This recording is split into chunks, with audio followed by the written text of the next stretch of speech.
The building used for the factory where Ethan goes to rescue Lindsay Ferris was completely empty to begin with, and everything you see there was created out of wood or plastic and painted to look like old rusted metal.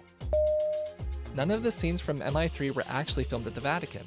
Instead, they were filmed at a palace in Caserta, Italy. Filming Ethan's entrance into the Vatican required some good old-fashioned Hollywood trickery.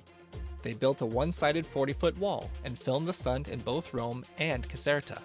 When we watch Ethan climb the wall, they were filming in Rome. The shots of Ethan on top of the wall looking toward the Vatican were filmed in Caserta. The reverse shots of him laying on the wall were filmed in Rome, and for his descent they redressed the wall to look like the interior of the Vatican perimeter. At the time of filming, Maggie Q didn't have a driver's license, and had never even driven a car before she was put behind the wheel of the orange Lamborghini. During one take, she had a small collision when her spike heel got stuck in the accelerator pedal, which caused her to run right into one of the other cars on set. The Caserta officials were very nervous about the crew wanting to blow up a Lamborghini at the palace. The crew took extra precaution to ensure the palace wouldn't be damaged by pre-cutting the car metal and restraining certain parts of it with chains to help predict where the debris would spray. They also built a fiberglass replica of the palace cobblestone to protect it from being burned by the explosion.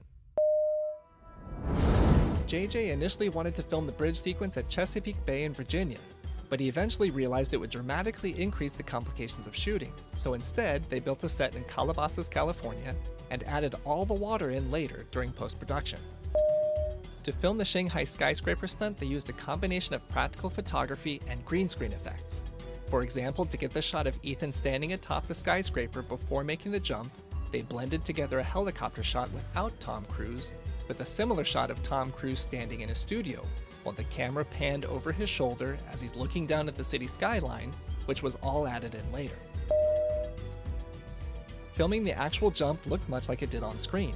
Tom Cruise was hooked to a cable on top of the artificial skyscraper and then just ran and jumped off into the green screen void below. Filming the semi-truck stunt, though, was done with practical effects, using a stunt driver and Tom Cruise's nerves of steel to lie completely still while the truck passed over him. If there's another movie you'd like to learn about, please leave a comment below, and if you're new to the channel, don't forget to subscribe to learn more fun facts about your favorite films.